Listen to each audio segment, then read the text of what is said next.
فلما دخلوا عليه قالوا يا أيها العزيز مسنا وأهلنا الضر وجئنا ببضاعة مزجاة فأوف لنا الكيل وتصدق علينا إن الله يجزي المتصدقين. قال هل علمتم ما فعلتم بيوسف وأخيه إذا أنتم جاهلون؟ قالوا أئنك لأنت يوسف؟ قال أنا يوسف وهذا أخي قد من الله علينا إنه من يتق ويصبر فإن الله لا يضيع أجر المحسنين.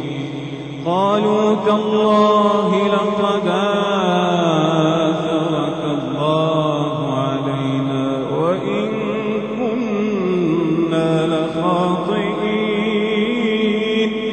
قال لا تثريب عليكم اليوم يغفر الله لكم وهو أرحم الراحمين. اذهبوا بقميصي هذا فألقوه على وجه أبي يات بصيرا واتوني بأهلكم أجمعين. ولما فصلت العير قال أبوهم إني لأجد ريح يوسف لولا أن تفندون. قالوا تالله إنك لفي ضلالك القديم. فلما أن جاء البشير ألقاه على وجهه فارتد بصيرا قال ألم قل لكم إني أعلم من الله ما لا تعلمون. قالوا يا أبانا استغفر لنا ذنوبنا إنا كنا خاطئين.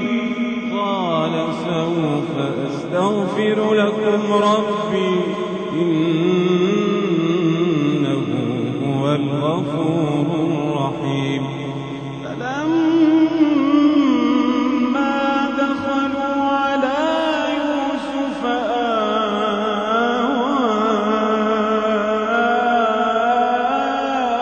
إليه أبويه وقال ادخلوا مصر إن شاء الله آمنين.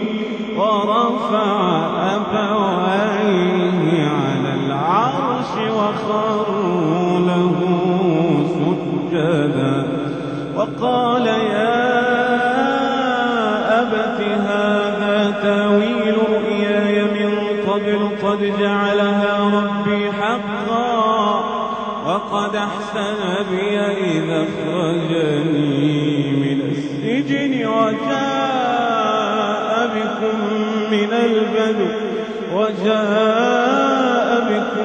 من البدو من بعد أن نزغ الشيطان بيني وبين إخوتي إن ربي لطيف لما يشاء إنه هو العليم الحكيم.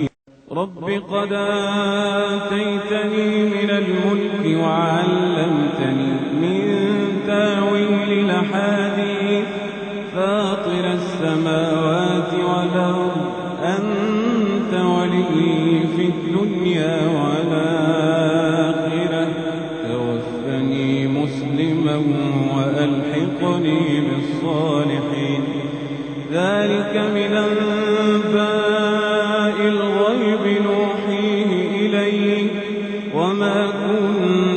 لديهم إذا اجمعوا أمرهم وهم يمكرون وما أكثر الناس ولو حرصت بمؤمنين وما تسألهم عليه من أجر إن هو إلا ذكر للمؤمنين وكأين من آية في السماوات والأرض يمرون عليها وما تسألهم عليه من أجر إن هو إلا ذكر للعالمين وكأين من آية في السماوات والأرض يمرون عليها وهم عنها معرضون وما يؤمن أكثرهم بالله إلا وهم مشركون أفأمنوا أن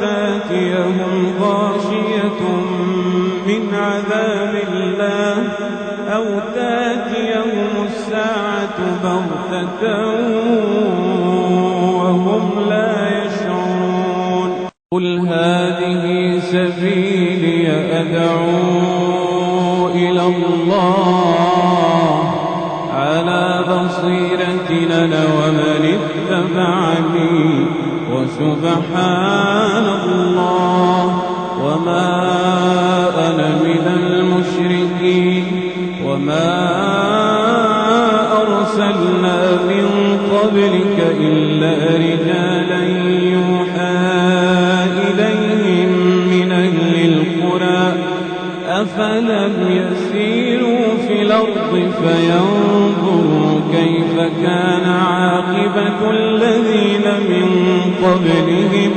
ولدار الآخرة خير للذين اتقوا فلا تعقلون حتى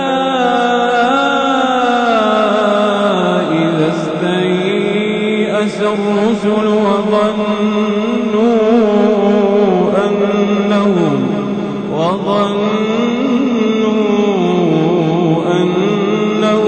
قد كذبوا جاءهم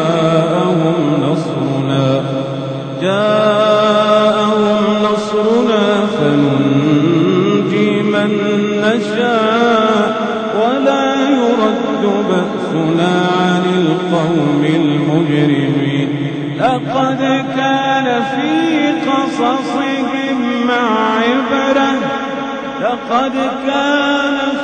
قصصهم عبرة لأولي الألباب ما كان حديثا يفترى ولكن تصديق الذي بين يديه وتفصيل كل شيء وهدى ورحمة لقوم